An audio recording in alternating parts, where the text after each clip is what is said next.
Hello बच्चों, कैसे हो भाई? सब बढ़िया। चलो मैं भी बढ़िया। और आज अपन पढ़ने वाले केमिस्ट्री का सबसे इम्पोर्टेंट चैप्टर। सबसे इम्पोर्टेंट बोल रहा हूँ मतलब ये एग्जाम पॉइंट ऑफ व्यू से बहुत ज़्यादा वेटेज रखने वाला चैप्टर है। ठीक है, कौन सा चैप्टर पढ़ने वाले हैं अपन? Salt analysis. ठीक है, जिसने भी एग्जाम देना है, ठीक है, या जो एग्जाम दे चुके हैं आप लोग, अपने भैया या कॉलोनी में कोई भी बंदा जिसने जेई का एग्जाम दे रखा है, एक बार जरूर पूछना उनसे कि सॉल्ट एनालिसिस का कितना वेटेज रहता है। आपको यकीन नहीं है मेरी बात का, प्रीवियस ईयर के क्वेश्चन उठा के देख लो। अराउंड 16 मार्क्स के 16 मार्क्स के क्वेश्चन आते हैं किसके अंदर? जेई के अंदर सॉल्ट एनालिसिस चैप्टर के। सबसे इम्पोर्टेंट चैप्टर है केमिस्ट्री का जेई पॉइंट ऑफ व्यू से, बहुत सारे क्वेश्चंस आते हैं, तो ये चैप्टर तो बिल्कुल भी स्किप करके हम लोग नहीं जा सकते। समझ आ रही है बात क्या बोल रहा हूँ? ये चैप्टर आपका पूरा 11-12 में जितने चैप्टर्स पढ़ते हो सबसे ज्यादा वेटेज यही रखता है। 16 मार्क्स के क्वेश्चन पूछता है, देख सकते हो, चेक करके देख लेना। ठीक है, तो भाई बिल्कुल भी अपने को यहाँ पे ये चैप्टर स्किप नहीं करना है। क्या ध्यान रखनी है बातें इससे पहले? देखो मैं अभी इंट्रोडक्शन दूंगा, थोड़ा सा एक बार बात कर लेते हैं चैप्टर के अंदर क्या क्या चीजें पहले से पता होनी चाहिए अपने को। देखो आप लोग केमिकल बॉन्डिंग पढ़ते हो, उसके अंदर सॉल्युबिलिटी आता है, थर्मल डीकम्पोजिशन आता है, ये सारी चीजें आपको पहले से नोन होनी चाहिए। ठीक है, क्योंकि ये चैप्टर पढ़ना है, बहुत सारे बीच में टर्म्स आएगी, तो अगर पहले से आप लोग को सॉल्युबिलिटी, थर्मल स्टेबिलिटी के बारे में आइडिया होगा, कौन सा सॉल्ट सॉल्युबल है, कौन सा सॉल्ट इनसॉल्युबल है, कौन सा सॉल्ट स्पेरिंगली सॉल्युबल है, तो ये चैप्टर समझने में कोई दिक्कत नहीं आएगी, इजी रहेगा। लेकिन अगर आपको ये सॉल्युबिलिटी का चार्ट या कौन सा स्टेबल है थर्मली, कौन सा अनस्टेबल है, ये याद नहीं है तो भूल जाओ भाई, ये चैप्टर फिर समझ में नहीं आएगा आप लोग को। तो मैं एक्सपेक्ट करके चल रहा हूँ कि आप लोग को इस चैप्टर से पहले 2-3 बातें याद होगी। सारे कंपाउंड्स की सॉल्युबिलिटी, सारे कंपाउंड्स का जो डीकम्पोजिशन है वो आपको पता होना चाहिए। ठीक है, तो केमिकल बॉन्डिंग का पूरा यूज आने वाला है। उसके अलावा अपन ने पी ब्लॉक और डी ब्लॉक पढ़ा हुआ है, और कोऑर्डिनेशन केमिस्ट्री, सारे चैप्टर्स का कॉम्बिनेशन है ये। इस चैप्टर में जितनी केमिस्ट्री अब तक पढ़ चुके हो ना, सारी लगने वाली है। तो ये चैप्टर पढ़ने से पहले जितने भी चैप्टर्स है मेनली इनऑर्गेनिक के, वो सारे चैप्टर अच्छे से क्लियर अगर है ना आपके, तो कोई दिक्कत आने नहीं वाली है। सॉल्ट एनालिसिस एक बार पढ़ लिया ना, ऐसा बोलते हैं कि पूरी केमिस्ट्री अपने पास अच्छे से रिवाइज हो जाती है। चलो भाई, हो गया इंट्रोडक्शन, तो स्टार्ट करते हैं। सबसे पहले हम लोग का चैप्टर आ गया सॉल्ट एनालिसिस। ठीक है, अच्छा सॉल्ट एनालिसिस मतलब क्या पढ़ने क्या वाले है इसके अंदर? क्या ऐसा चीज है इसके अंदर कि यार सॉल्ट को एनालाइज कर रहा है? देखो ये जो चैप्टर है ना अपने पास, फिजिकल प्रैक्टिकल केमिस्ट्री का चैप्टर है। प्रैक्टिकल करते हैं अपन स्कूल के अंदर लैब में जाके, अपने स्कूल्स में प्रैक्टिकल करे होंगे या बोर्ड्स के जब प्रैक्टिकल होंगे वहां पे भी देखने को मिलता है अपने को। तो होता क्या है, हम लोग गए लैब में, टीचर ने अपने को एक सॉल्ट दे दिया पाउडर फॉर्म में, अपने को बोला ये रहा सॉल्ट, चलो भाई ये सॉल्ट को पहचान के बताओ। सॉल्ट के बारे में कुछ नहीं पता है, सॉल्ट को अपने को एनालाइज करना है। जो सॉल्ट अपने को गिवन है ना, वो सॉल्ट कैसा है अपने पास? अननोन है, कुछ भी नहीं पता है सॉल्ट में क्या कैटायन है और क्या एनायन है। तो हम लोग को पूरे सॉल्ट का एनालिसिस करना है। कैसे करना है? सबसे पहले क्या होता है, सॉल्ट के अंदर या तो कैटायन मिलेगा अपने को, या फिर क्या मिलेगा? एनायन। ठीक है, कौन सा कैटायन है और कौन सा एनायन है सॉल्ट के अंदर, वो हम लोग को आइडेंटिफाई करना है। सॉल्ट पहले से क्या था? अननोन। हम लोग तो पहचान रहे ना, हमें पता थोड़ी है सॉल्ट कौन सा है। तो अपने को सॉल्ट एक मिलेगा जिसके बारे में कुछ नहीं पता है, कौन सा उसमें कैटायन है, कौन सा उसमें एनायन है, ये हम लोग को आइडेंटिफाई करना है। ठीक है भाई, चलो एक पहले बेसिक बात कर लेते हैं, यार सॉल्ट बनता कैसा है? तो आप लोग पढ़ते हो बचपन से, एसिड और बेस की रिएक्शन होती है, क्या बनता है? Salt plus water.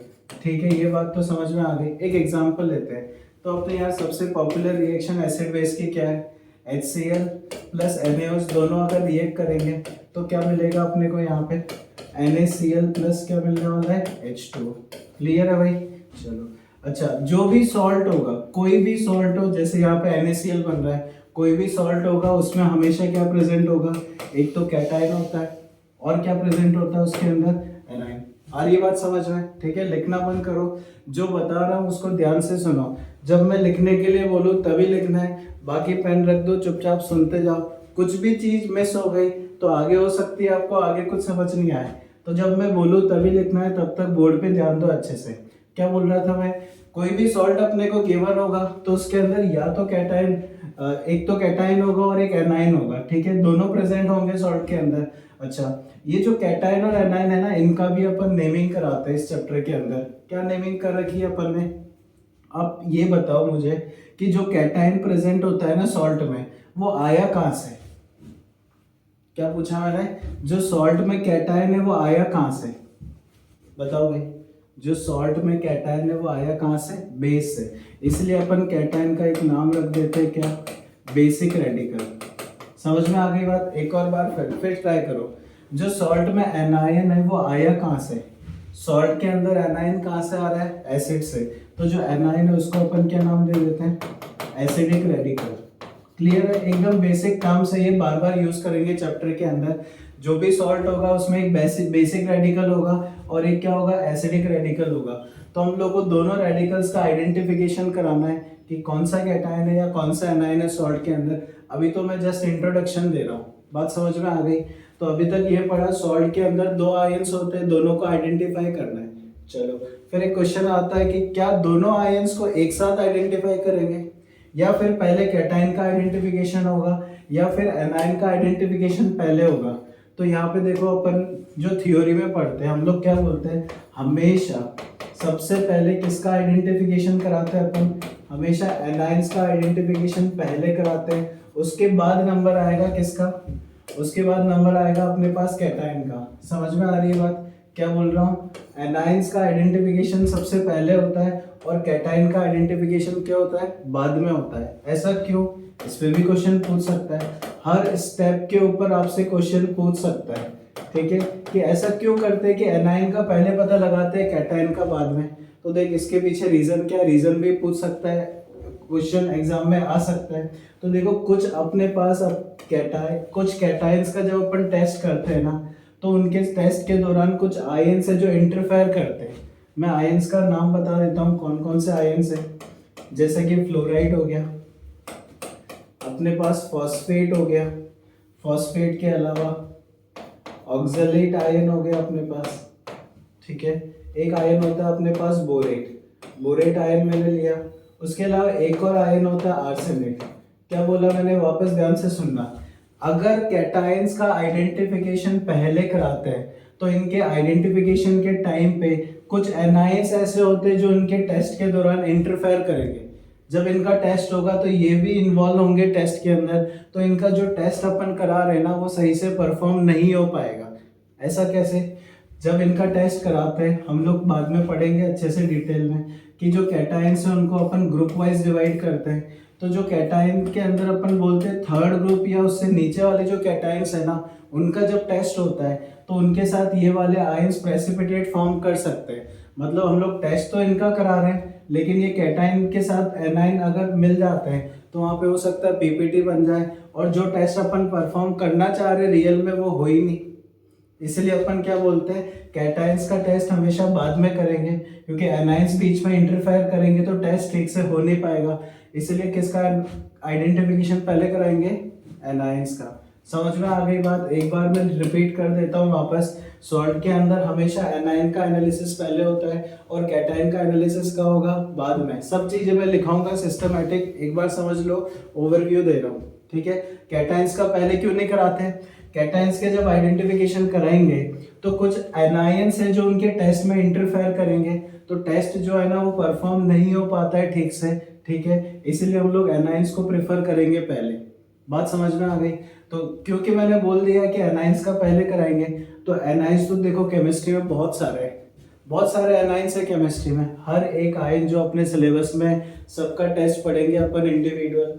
क्लियर है? चलो, तो फिर एनायंस की जब बात कर रहे हैं तो एनायंस इतने सारे हैं, कौन कौन से एनायंस है उसको किस बेसिस पे क्लासिफाई कर रखा है वो भी एक बार आप लोग समझ लो, ठीक है। चलो, तो मैं सबसे पहले बात कर रहा हूँ यहाँ पे किसकी? एनायंस की। तो यार मेनली जो एनायंस है ना उसको अपन ने दो क्लास में डिवाइड कर रखा है। एक मैंने क्लास लिया यहाँ पे क्लास ए, और दूसरा अपने पास यहाँ पे आता है क्लास बी, ठीक है। लिखना बंद करो, ध्यान से सुनते जाओ। क्या बोला? एनायंस का आइडेंटिफिकेशन पहले कराएंगे, और एनायंस को भी अपन ने दो क्लास में डिवाइड कर रखा है। बहुत सारे आयंस है ना, ठीक है भाई। देखो, एनायंस का जो क्लासिफिकेशन है ना वो इतना स्मूथ नहीं है, क्या बोल रहा हूँ मैं, एनाइंस और कैटाइन दोनों को क्लासिफाई करते हैं। कैटाइंस का क्लासिफिकेशन अपन बोलते हैं थोड़ा स्मूथ है, उनकी जो टेस्ट है वो अच्छे से करा सकते हैं, लेकिन एनाइंस का जो क्लासिफिकेशन है वो अच्छे से डिवाइडेड नहीं है। अभी मैं क्लासिफिकेशन बताऊंगा, लेकिन कोई एक सिस्टमेटिक अरेंजमेंट नहीं होता है। लेकिन कैटाइंस का जो अरेंजमेंट है वो भी पढ़ेंगे बाद में। उनका जो अरेंजमेंट है ग्रुप वाइज है, पूरा का पूरा सिस्टमेटिक होता है, ठीक है। अब जो भी है एनाइंस का एक बार आप देख लो। क्लास ए में वो वाले अपने पास एनाइंस होते हैं जो वॉलेटाइल प्रोडक्ट बनाते हैं। क्या बोला मैंने, क्लास ए में उन एनाइंस को रखा है जो वॉलेटाइल प्रोडक्ट बनाते हैं। कैसे बनाते हैं बात करेंगे, एक बार सुन लो। और क्लास बी में उन एनाइंस को अपन ने रखा हुआ है जो वॉलेटाइल प्रोडक्ट नहीं बनाते। समझ में आई बात, कैसे बनाते हैं वो देखेंगे अपन। तो वॉलेटाइल प्रोडक्ट बनाने का मतलब क्या हुआ कि वो कोई ना कोई वेपर या गैस फॉर्म में यहाँ पे अपने को देखने को मिलेगा प्रोडक्ट। देखो जो क्लास ए है ना, उसको भी अपन ने फर्दर दो ग्रुप में डिवाइड कर रखा है। हम लोग क्या बोलते हैं, एक है अपने पास सब ग्रुप 1, वैसे यहाँ पे एक और है अपने पास सब ग्रुप 2। पहली बात तो मैं बात करूं कि क्लास ए किस बेसिस पे अपन ने रखा हुआ है। क्लास ए में वो आयंस आएंगे जो वॉलेटाइल प्रोडक्ट बनाते हैं किसके साथ, डाइल्यूट एसिड के साथ। मैं यहाँ पे लिख रहा हूँ किसके साथ, डाइल्यूट एसिड। मैंने डाइल्यूट HCl ले लिया, डाइल्यूट H2SO4 ले लिया। समझ में आ रही है बात? एक सेकेंड, हाँ क्या बोला मैंने, वापस सुनना। क्लास ए के अंदर अपने को वॉलेटाइल प्रोडक्ट बनाना है, तो सब ग्रुप ए के अंदर अपने पास, सब ग्रुप 1 के अंदर वो वाले अपन ने रखे हुए जो डाइल्यूट एसिड के साथ, ठीक है, इसको नीचे लिख लेते हैं हम लोग, डाइल्यूट एसिड को, थोड़ा इजी रहेगा समझने का। डाइल्यूट एसिड के साथ जो वॉलेटाइल प्रोडक्ट बना ले, जैसे कि डाइल्यूट HCl, डाइल्यूट H2SO4। और सब ग्रुप 2 में वो वाले एनाइंस रखें जो वॉलेटाइल प्रोडक्ट बनाने के लिए उनको कॉन्सेंट्रेटेड एसिडिक मीडियम चाहिए। ठीक है, सब समझाऊंगा डिटेल में, अभी एक बार सुन लो क्या क्या बोल रहा हूँ। क्लास ए के अंदर पहली बात वॉलेटाइल प्रोडक्ट बनाते हैं, और वॉलेटाइल प्रोडक्ट कब बनाते हैं, जब उनकी रिएक्शन अपन किसी एसिड के साथ करते हैं, जब उनको एसिडिक हाइड्रोजन देंगे। तो सब ग्रुप 1 में वो आते हैं जिनको एसिडिक हाइड्रोजन की जरूरत तो है, लेकिन वो बोल रहे थोड़े से H+ दे दोगे काम चल जाएगा, हम लोग वोलेटाइल प्रोडक्ट बना लेंगे। लेकिन सब ग्रुप 2 में वो वाले एनाइंस है जिनको अगर वोलेटाइल प्रोडक्ट बनाना है तो उनको ज्यादा H+ चाहिए। ज्यादा H+ चाहिए तो हम लोग को क्या लेना पड़ेगा, कॉन्सेंट्रेटेड मीडियम लेना पड़ेगा, तभी H+ ज्यादा रिलीज होंगे। क्लियर है भाई, समझ में आ रही है बात? चलो, तो कौन कौन से आयंस है ऐसे सब ग्रुप 1 के अंदर, मैं लिस्ट बता रहा हूँ, ट्रिक भी बताऊंगा, मेमोनिक्स कैसे याद करना है। देखो भाई, सबसे पहले अपने पास यहाँ पे आता है कार्बोनेट, ठीक है, कार्बोनेट। उसके बाद अपने पास आता है बाइकार्बोनेट, देन उसके बाद थायोसल्फेट, उसके बाद आता है अपने पास NO2- नाइट्राइट, उसके बाद एसीटेट आयन होता है अपने पास, उसके बाद एक सल्फाइड आयन है, सबके नेम्स भी वापस बताऊंगा मैं आप लोगों को। एक आता है अपने पास सल्फाइड आयन और एक आता है अपने पास बाइसल्फाइड आयन। ठीक है, कौन कौन से आयन्स आ गए एक बार आप देख लो। कार्बोनेट, सबके नेम एक बार चेक कर लेते हैं, आपने वैसे भी पढ़ा है ऑलरेडी इनऑर्गेनिक केमिस्ट्री में, बहुत बार ये आयन्स आते भी है वैसे भी। तो सबसे पहले कार्बोनेट पहचानते हो सब लोग, फिर अगला नाम कौन सा है, बाइकार्बोनेट, HCO3- मतलब बाइकार्बोनेट। H2O3 2- क्या बोलते हैं इसको, थायोसल्फेट। क्या बोलते हैं भाई, थायोसल्फेट। फिर अपने पास NO2- है, इसका क्या नाम होता है, नाइट्राइट, TE आता है, नाइट्राइट आयन हो गया।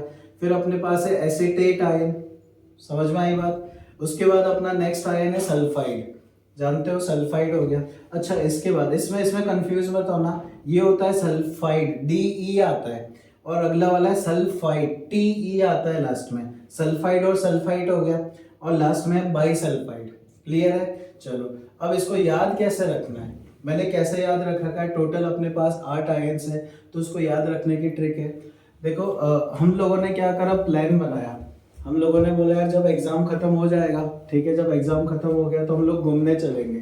तो एग्जाम का दिन आया, एग्जाम खत्म हो गए, पेपर भी एकदम बढ़िया गया, ठीक है भाई। तो अपना प्लान था पहले से, जैसे पेपर हो जाएगा अपन घूमने जाएंगे। चलो, तो प्लान सेट है एकदम, कहाँ जाना है, घूमने जाना है। तो अपन ने बोला सब कार में चलेंगे, लॉन्ग ड्राइव पे चलेंगे, घूमने चलेंगे कार में। तो सबसे पहले कार, सबसे पहले कार, कार मतलब कार्बोनेट से, कार बेकार, कार बेकार थी, कार बेकार थी, नहीं चली एसी।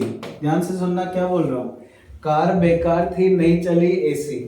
तो अपन ने क्या किया, प्लान बनाया कि यार कार में घूमने चलेंगे, ठीक है। सब लोग बैठ गए कार में। जैसे ही कार स्टार्ट करी, कार स्टार्ट तो हो गई, लेकिन यार गर्मी का मौसम था, हमने बोला यार गर्मी लग रही है, एसी चलाओ एक बार। तो कार में एसी तो थी, लेकिन एसी चल नहीं रही थी, बहुत दिनों से कार पड़ी हुई थी ना, एसी खराब हो गई, एसी काम नहीं कर रही। आप खुद सोचो इतनी गर्मी में कैसे सरवाइव करोगे। तो अपन ने बोला यार कार बेकार है, ये तो एसी नहीं चल रही इसके अंदर। तो हमने बोला यार ऐसे तो नहीं हो पाएगा, ऐसे तो ट्रिप का जो मजा है ना वो बेकार हो जाएगा। तो हमने बोला यार अब क्या करें, जाना तो है ही घूमने, कार भी बेकार हो गई, अब कैसे चले। तो हमने बोला यार रात तो बहुत हो गई वैसे भी, अभी थोड़ा रेस्ट करते हैं, सुबह चलेंगे। क्या डिसाइड हुआ, रात को अपने प्लान ड्रॉप करा, बोला सुबह चलेंगे। और सुबह चलेंगे अपन किस में, बस में घूमने, बस ट्रिप भी हो जाएगी बढ़िया। चलो भाई, तो आगे की बात सुनना। हम लोग सो गए रात में, हमने प्लान बनाया कि सुबह चलेंगे घूमने। तो अगली ट्रिक क्या है अपने पास, सुबह सवेरे, सुबह सवेरे गए, गए सेंटेंस कंप्लीट करने के लिए सुबह सवेरे गए, किस में, बस में गए। देखो प्लान थोड़ी कैंसिल हो सकता है, सोच लिया घूमने जाना है तो पीछे थोड़ी हटना है, भले ही कार बेकार है लेकिन बस में तो जा सकते हैं ना, ऑप्शन तो है ही अपने पास। तो क्या बोला अपन ने, रात को सो गए, फिर प्लान हुआ सुबह सुबह चलेंगे सवेरे, और किस में चलेंगे, बस में। सुबह मतलब एस से सल्फाइड हो गया, और सवेरे वापस एस से क्या हो जाएगा, सल्फाइड। तो ध्यान रखना दोनों सल्फर वाले, दोनों एस वाले कहाँ आ रहे, साथ में आ रहे। सुबह सवेरे दोनों सल्फर वाले जो आयन से वो दोनों आ जाएंगे। उसके बाद लास्ट वाले आयन का नेम क्या बताया था, बाई सल्फाइड। बाई सल्फाइड क्या आ रहा है नाम में, बी एस। और बी एस से अपने को समझ जाना है, अगर बस लिखा हुआ है मतलब बाई सल्फाइड वाला आयन लेना है। क्लियर है भाई, कैसे याद होगा, बार बार रिवाइज करने पे ही चीजें याद होगी, एकदम से थोड़ी याद होगी। कैसे याद करा, मैंने भी बार बार रिवाइज करके इसको याद करा हुआ है। क्या ट्रिक है, कार बेकार थी, नहीं चली एसी, सुबह सवेरे गए बस में। रिपीट करेंगे वापस, क्या बोला, कार बेकार थी, नहीं चली एसी, सुबह सवेरे गए बस में। ऐसे दिन में 10-10 बार रिपीट करोगे ना, अपने आप याद हो जाएगी, कोई टेंशन नहीं लेना है। क्योंकि इसके अंदर बहुत सारी चीजें याद करने की है, लेकिन हर चीज का तरीका याद करने का, अगर अच्छे से याद करना है तो किसी ना किसी तरीके से याद करना पड़ेगा। तो एक अपन ने यहाँ पे मेमोरिक्स बना दी इसकी। तो ये सब ग्रुप 1 वाले आयंस हो गए। अब बात करते हैं सब ग्रुप 2 वाले। तो इनको अपन किस कौन कौन से आयंस इसके अंदर देखने को मिलते हैं, एक बार अपन चेक कर लेते हैं, ठीक है। सब ग्रुप 1 के अंदर कौन से आयंस थे अपने पास, सब ग्रुप 1 में वो आयंस थे जो वॉलेटाइल प्रोडक्ट तो बनाते हैं, लेकिन उनको बहुत ही कम H+ चाहिए, तो हम लोग डाइल्यूट मीडियम में उनको रख देते हैं, थोड़े से H+ में ये लोग वॉलेटाइल प्रोडक्ट बना लेंगे। अब वॉलेटाइल प्रोडक्ट इतनी देर से बोल रहा हूँ, होता क्या है, क्या बनेगा वो तो बताओ। रुक जाओ भाई, थोड़ा सब्र करो, सब बताऊंगा मैं। पहले आयंस कौन कौन से वो तो देख लो, इनके जो वॉलेटाइल प्रोडक्ट बनेंगे वो भी सब सिखा दूंगा आप लोग को। तो भाई बात करें अपन सब ग्रुप 2 के अंदर, सब ग्रुप 2 के अंदर वो वाले अपने पास आयंस होंगे जो वॉलेटाइल प्रोडक्ट कब बनाएंगे, जब उनको ज्यादा H+ देंगे। और ज्यादा H+ लेने के लिए हम लोग क्या करेंगे, जो मीडियम है वो क्या लेना पड़ेगा, कॉन्सेंट्रेटेड। H+ इनको ज्यादा चाहिए, ये बोल रहे हैं हम लोग एक बार में हम लोग वॉलेटाइल प्रोडक्ट नहीं बनाएंगे, हम लोग को ज्यादा H+ चाहिए, ठीक है भाई। चलो एक बार लिस्ट देख लेते हैं कौन कौन सी है। तो जितने भी हैलाइड्स है वो सब ग्रुप 2 के अंदर आ जाएंगे। कौन कौन से, फ्लोराइड, क्लोराइड, ब्रोमाइड, आयोडाइड, चारों के चारों हैलोजन तो वही है। चलो उसके बाद अपने पास आता है BO3 3-, बोरेट बोलते हैं इसको, क्या बोलते हैं, बोरेट। उसके बाद अपने पास आता है ऑक्सलेट आयन, ठीक है। उसके बाद अपने पास आता है नाइट्रेट आयन। ध्यान रहे एक कंफ्यूजन होता है, थोड़ी देर पहले मैंने बोला था NO2- इधर भी आ रहा है और नाइट्रोजन का एक आयन इधर भी आ रहा है। तो यार दोनों जो है नाइट्रोजन के आयन है, लेकिन उसको याद ऐसे रखना, देखना कंफ्यूजन होता है, कई बार बच्चे इसको इधर कर देते, इसको इधर कर देते। तो याद रखने का क्या तरीका, सुनना, देखो याद रखने का तरीका क्या है, जो सब ग्रुप 1 है, 1 मतलब कम नंबर वाला, तो कम नंबर वाले ग्रुप में वो आयन होगा नाइट्रोजन का जिसमें ऑक्सीजन भी कम होंगे। क्या बोला मैंने? जो सब ग्रुप नंबर 2 है वो ज्यादा नंबर वाला ग्रुप है, तो उसमें जो नाइट्रोजन का आयन है उसमें ऑक्सीजन भी क्या होंगे? ज्यादा। कम ग्रुप वाला तो ऑक्सीजन कम, बड़ा ग्रुप तो ऑक्सीजन भी क्या होगा? ज्यादा होगा। आगे बात समझ में? चलो एक बार इसका भी देख लेते हैं, ये जो 7 आयन है उसको कैसे याद रखा है। देखो ये 4 तो क्या है अपने पास, ये 4 तो क्या है? हेलोजेंस। समझ आ रही है? ये 4 क्या है? हेलोजेंस है। बाकी के लिए क्या अपने पास मेमोनिक्स रहेगी। एक बार देख लेते हैं। तो यार क्लास के अंदर कुछ बच्चे हैं जो हमेशा कहाँ लेट आते हैं क्लास में। क्या बोला मैंने? कुछ बच्चे क्लास का टाइम है 8 बजे, 8:30 तक आते हैं, 8:15 तक आते हैं। तो यार ऐसा थोड़ी चलेगा, कभी लेट हो गए चलता है, इमरजेंसी हुआ, डेली लेट आ रहे हैं, ऐसा नहीं चलेगा। ठीक है भाई। तो क्लास में एक बच्चा है जो हमेशा लेट आता है, या बहुत सारे बच्चे कुछ हमेशा लेट आते हैं, तो उनको क्लास में मैंने क्या बोला? क्लास में बोला आज तो आ गए लेट, अगले बार से अगर क्लास में लेट आओगे तो एंट्री नहीं मिलेगी। क्या बोला? लेट आओगे तो एंट्री नहीं मिलेगी। तो इसलिए मैं उसी बेसिस पे क्लास में बच्चों को बोल क्या रहा हूँ। यहाँ पे जो आयन है अपने पास बोरेट, बोरेट के लिए अपने पास याद रखने के लिए ट्रिक क्या आ रही है? बच्चों, वैसे बोरेट वैसे बच्चों। उसके बाद बच्चों लेट नहीं। क्या बोला मैंने बच्चों को? हेलो बच्चों लेट नहीं, अगली बार से क्लास में लेट नहीं आना है। हेलो मतलब हेलोजन हो गया। अरे हेलो मतलब क्या हुआ? हेलोजन। हेलोजन्स का शॉर्ट फॉर्म अपन ने बोल दिया हेलो, और बोरेट के लिए अपन ने बच्चों वर्ड यूज किया। अच्छा इसका नाम क्या बताया था? क्या बताया था इसका नाम? ऑक्सलेट। क्या बताया था? ऑक्सलेट। तो ऑक्सलेट से लेट आ गया, और नाइट्रोजन का आयन है तो वहां से अपने पास कौन आ गया? नहीं। न से नाइट्रोजन और न से नहीं। एक कंफ्यूज मत होना, यहाँ पे भी नहीं था, यहाँ पे भी नहीं है। तो कंफर्म करने के लिए कौन सा किधर आएगा बताया था? छोटे ग्रुप में कम वाला, बड़े ग्रुप में ज्यादा वाला। समझ गए ना? ज्यादा ऑक्सीजन वाला इधर, कम ऑक्सीजन वाला इधर। तो ये अपने पास हो गई सब ग्रुप 2 की बात हो गई। क्लियर है? चलो तो ये अपन ने अभी तक क्लास ए वाले आयंस की बात करी। क्लास ए में वो आयंस रखे थे जो सारे वॉलेटाइल प्रोडक्ट बनाते हैं। इनको कम H+ चाहिए, उसी में भी वॉलेटाइल बना देंगे। इनको थोड़े ज्यादा H+ चाहिए तो कॉन्सेंट्रेट मीडियम में अपन आयंस इनसे बनाएंगे। क्लियर है? चलो अच्छा एक क्वेश्चन आता है, इस पे ध्यान से सुनना। क्वेश्चन क्या है सुन लो सब लोग, ठीक है? लिख लेना बाद में, एक बार क्वेश्चन सुन लो। जैसे मैंने सब ग्रुप 1 में एक आयन पिक करा, कौन सा? कार्बोनेट। क्या पिक करा मैंने? कार्बोनेट। अब इसमें पूछा आपसे, अगर मैं कार्बोनेट को कॉन्सेंट्रेटेड मीडियम में लूं, कॉन्सेंट्रेटेड एसिड उसके अंदर डाल दूं, क्या वॉलेटाइल प्रोडक्ट बनेगा? सोचो, वापस रिपीट कर रहा हूं। कार्बोनेट का वैसे तो वॉलेटाइल प्रोडक्ट कब बनता है? जब डाइल्यूट एसिड में रखते हो तो ये बोल रहा है वॉलेटाइल प्रोडक्ट में बना दूंगा। लेकिन अगर मैं कॉन्सेंट्रेटेड मीडियम लूं तो क्या ये वॉलेटाइल प्रोडक्ट बनाएगा? सोचो सोचो सोचो सोचो भाई। अरे यार जब ये बोल रहा है कि मेरे को कम ही H+ चाहिए, मैं वॉलेटाइल प्रोडक्ट बना दूंगा, डाइल्यूट में कम H+ में काम चल रहा है, तो ज्यादा H+ में तो अपने आप कर ही देगा ना। कोई एक बंदा है, उसको एक पंच मारने में बंदा लेट जाता है, तो क्या 2 पंच मारोगे तो नहीं होगा क्या काम? ठीक है? समझ में आ रही है बात? ये बोल रहा है एक पंच में काम हो जाएगा मेरा। ठीक है, काम हो जाएगा मतलब मारना नहीं है बंदे को, काम हो जाएगा मतलब वॉलेटाइल प्रोडक्ट बना देगा। तो यार जब ज्यादा H+ दोगे, 2 पंच मारोगे, तब तो बढ़ ही जाएगा ना। तो जो भी अपने पास आयंस इस लिस्ट के अंदर आ रहे हैं वो सारे डाइल्यूट मीडियम में तो देंगे ही वॉलेटाइल प्रोडक्ट, लेकिन जो अपने पास कॉन्सेंट्रेटेड मीडियम में इनको रखोगे तब भी ये लोग वॉलेटाइल प्रोडक्ट बना लेंगे सारे के सारे। समझ में आ गई बात? अच्छा इसका उल्टा सोचे तो, जैसे मतलब सब ग्रुप 2 में अपन ने एक एनाइन लिया, कौन सा? क्लोराइड ले लिया। अब मैं क्लोराइड के लिए बोलूं कि यार क्लोराइड को अगर मैं डाइल्यूट मीडियम में रखूं तो क्या ये वॉलेटाइल प्रोडक्ट बनाएगा? सोचो भाई, अब समझ में आ जाना चाहिए क्या पूछना चाह रहा हूं मैं।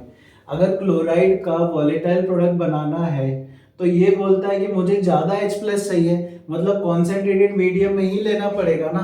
इसमें अगर तुम डाइल्यूट एसिड डालोगे तो ये तो कम H+ देगा, तो ये कभी वॉलेटाइल प्रोडक्ट बनाएगा ही नहीं। ग्रुप 2 में वही तो रखे जिनको ज्यादा H+ चाहिए।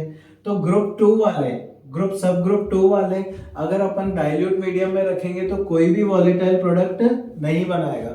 लेकिन अगर ग्रुप 1 वाले की बात करें तो ये डाइल्यूट में तो बना ही रहे, अगर कॉन्सेंट्रेटेड में रखोगे तब भी ये वॉलेटाइल प्रोडक्ट बना ही लेंगे।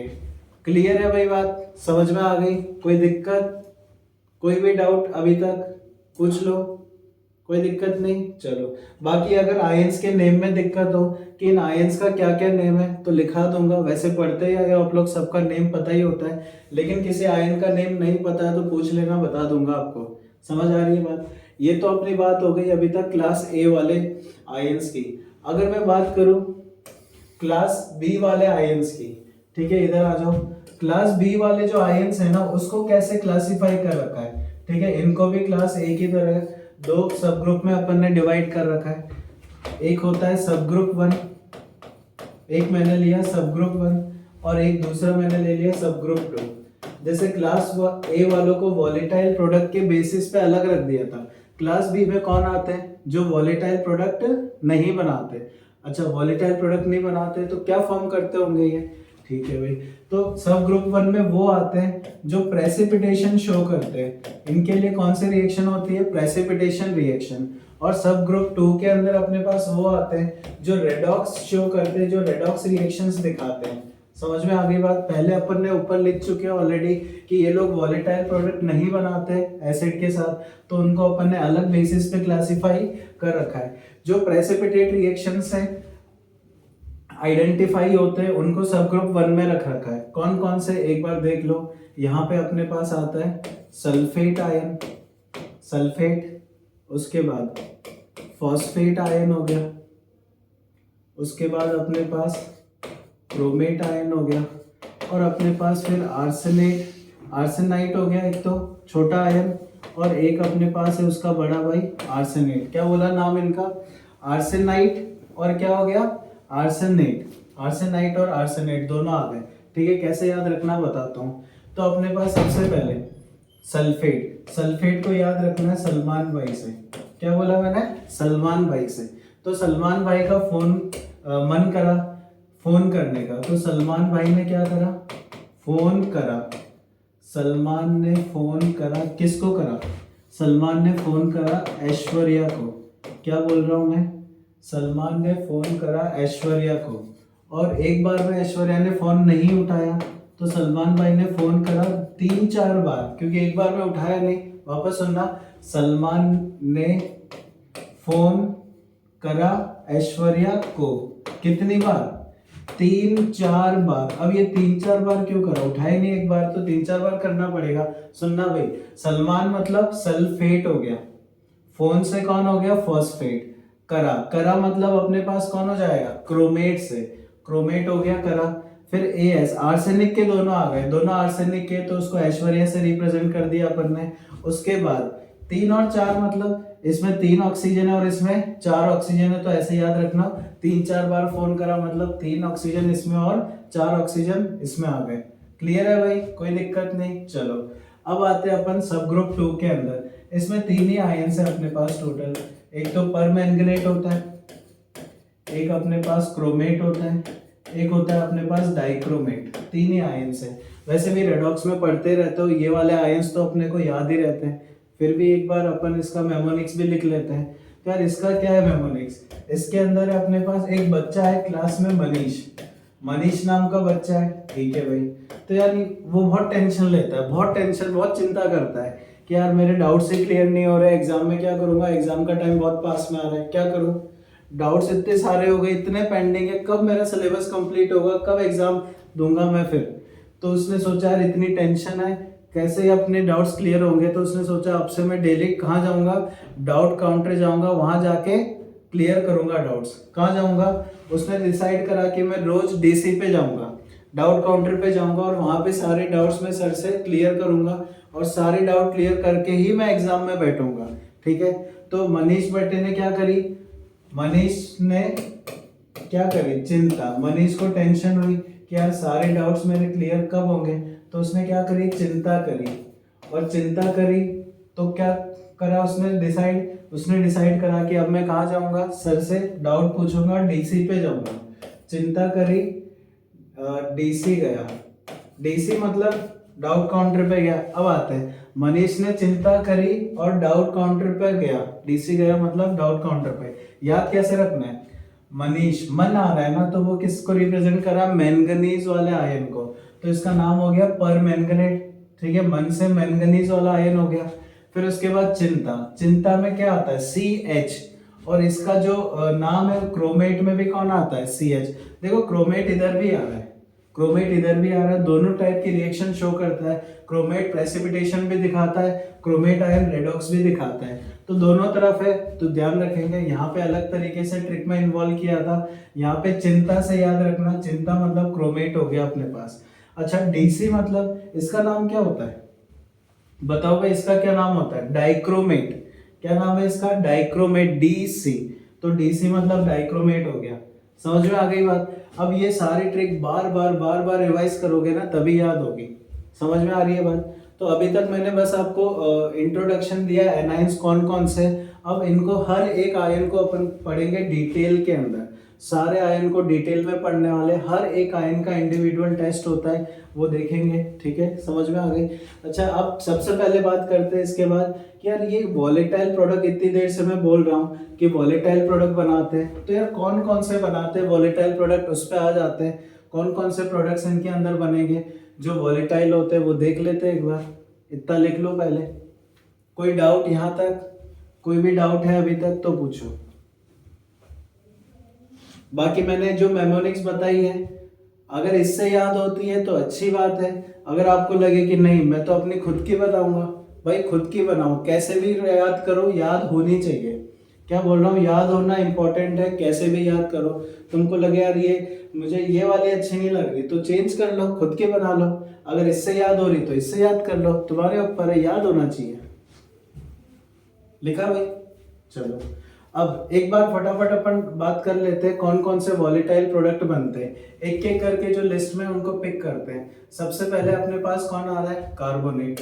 तो कार्बोनेट आयन जो है, कार्बोनेट आयन की बात कर रहा हूं, जब उसको अपन H+ देंगे, H+ देंगे तो क्या बनाएगा, कार्बोनेट आयन को H+ देंगे तो वो बनाएगा H2CO3। और H2CO3 क्या होता है, अनस्टेबल। और अनस्टेबल होगा तो वो किस में एग्जिस्ट करता है, CO2 + H2O में। तो यहाँ से कौन सा वॉलेटाइल प्रोडक्ट निकला, CO2। क्लियर है भाई, चलो। तो ये बात हो गई कार्बोनेट की। बाइकार्बोनेट की बात करें, सेम ही हो गया ना यार, इसको भी H+ दोगे, ये भी क्या बनाएगा H2CO3, और H2CO3 में से क्या रिलीज होगा अपने पास, CO2 गैस। तो दोनों में एक कॉमन वॉलेटाइल प्रोडक्ट निकलता है CO2। इनकी प्रॉपर्टी होती है हर एक वॉलेटाइल प्रोडक्ट की, वो भी बताऊंगा अभी। देख लो क्या क्या वॉलेटाइल प्रोडक्ट निकलते हैं वो बता रहा हूँ पहले तो। उसके बाद अपन ने लिखा था थायोसल्फेट। तो यार थायोसल्फेट को जब अपन H+ देते हैं तो यहाँ पे दो प्रोडक्ट बनते हैं, दो सल्फर है ना, तो दो प्रोडक्ट देखने को मिलते हैं। एक तो सल्फर की टर्बिडिटी आती है, साथ में अपने पास SO2 गैस रिलीज होती है। क्या होता है टर्बिडिटी, सब डिस्कस करेंगे, एक बार देख लो। फिर अपने पास आया था नाइट्राइट। जो अपने पास नाइट्राइट आयन है, नाइट्राइट आयन को जब अपन H+ देते हैं तो यहाँ से NO2 गैस रिलीज होती है, ब्राउन फ्यूम्स होती है, लिखाऊंगा अभी थोड़ी देर में। नाइट्राइट आयन के बाद अपने पास एसीटेट आयन आया। एसीटेट आयन को जैसे ही H+ देंगे तो एसिटिक एसिड, यहाँ से एसिटिक एसिड की वेपर्स लिबरेट होती है, तो ये एक वॉलेटाइल प्रोडक्ट हो गया। समझ में आ रही है बात। उसके बाद अपने पास सल्फाइड आता है। तो सल्फाइड की बात करें तो सल्फाइड के अंदर यहाँ पे जैसे ही H+ लेगा कौन सा प्रोडक्ट मिलेगा, H2S। क्लियर है। सल्फाइड के बाद अपने पास फिर आता है सल्फाइड आयन। इसको जैसे ही अपन H+ देंगे, सल्फाइड को मैं जैसे ही H+ दूंगा तो सेम। अब इसका ध्यान रखना क्या बोल रहा हूँ, सल्फाइड और बाइसल्फाइड दोनों एक साथ देख लेते हैं। इनके आंसर्स वही आएंगे जो अपने पास मिले थे कहाँ पे, कार्बोनेट और बाइकार्बोनेट जैसे ही प्रोडक्ट बनते हैं। मतलब जैसे यहाँ पे दोनों में CO2 रिलीज हो रहा है, वैसे यहाँ पे दोनों में क्या रिलीज होगा, SO2 रिलीज होगा। तो ये कॉमन पॉइंट हो गया, दोनों में गैसेस लिबरेट होगी। इसमें CO2 होगी तो इधर क्या होगी, SO2 होगी। तो ये वॉलेटाइल प्रोडक्ट हो गए सल्फाइड और बाइसल्फाइड के। उसके बाद अपने पास और भी है, जैसे मैं लेता हूँ फ्लोराइड। अभी सब ग्रुप 2 में आ जाओ। फ्लोराइड का वॉलेटाइल प्रोडक्ट यहाँ पे रिलीज होता है HF। उसके बाद हेलोजन क्लोराइड लेते हैं तो क्लोराइड का वॉलेटाइल प्रोडक्ट क्या होता है अपने पास, HCl होता है। उसके बाद में ब्रोमाइड की बात करूं तो ब्रोमाइड को जब अपन रखेंगे कॉन्सेंट्रेटेड मीडियम में तो ये बनाता है ब्रोमीन, और जब आयोडाइड को रखेंगे तो यहाँ पे वॉलेटाइल प्रोडक्ट क्या बनता है, आयोडीन बन जाएगा। क्लियर है भाई। फिर अपने पास आता है बोरेट। बोरेट का वॉलेटाइल प्रोडक्ट यहाँ पे रिलीज होता है H3BO3, boric acid, white colour की फ्यूम्स देखने को मिलती है अपने को इसके अंदर। उसके बाद ऑक्जेलेट की बात करते हैं। ऑक्जेलेट को जब H+ देते हैं यहाँ पे दो वॉलेटाइल प्रोडक्ट निकलते हैं, एक तो अपने पास कार्बन मोनोऑक्साइड और एक CO2 भी रिलीज होती है। लास्ट में अपने पास आयन बचा था नाइट्रेट। नाइट्रेट को जब H+ देंगे तब ये भी वॉलेटाइल प्रोडक्ट सेम बनाता है, कौन सा, NO2। अच्छा NO2 तो पहले भी आ चुका है, NO2 एक जगह और आया था, कहाँ पे, यहाँ पे। नाइट्राइट का भी वॉलेटाइल प्रोडक्ट NO2, नाइट्रेट का भी NO2, दोनों का वॉलेटाइल प्रोडक्ट सेम है लेकिन जो आयन है वो डिफरेंट है। क्लियर है, आंसर इसका सेम आ रहा है वॉलेटाइल का, बट जो आयन है वो तो क्या है, डिफरेंट ही है ना। क्लियर है, ये तो मैंने बताया कौन कौन से वॉलेटाइल प्रोडक्ट निकलते हैं। उसके अलावा अब बात करते हैं हमको कैसे पता चलेगा। आप लोग अगर टेस्ट करा रहे हो कुछ ना कुछ ऑब्जर्वेशन आनी चाहिए ना, तो इन सारे वॉलेटाइल प्रोडक्ट की कुछ ना कुछ प्रॉपर्टी होती है। जैसे CO2 की बात करें सबसे पहले तो इसकी ब्रिस्क एफरवेसेंस देखने को मिलती है। ठीक है, सबके बारे में मैं लिखाऊंगा किसकी क्या क्या प्रॉपर्टी होती है। किसी की कोई ना कोई स्मेल होती है, कहीं पे टर्बिडिटी मिल रहा है तो PPT भी बन रही है, जैसे यहाँ बन रही थी PPT। बाकी मोस्टली में गैसेस फॉर्म में ही लिबरेट होता है। ठीक है, सबकी प्रॉपर्टी लिखते हैं एक एक करके। एक बार इतना नोट कर लो, नोट कर लो फटाफट।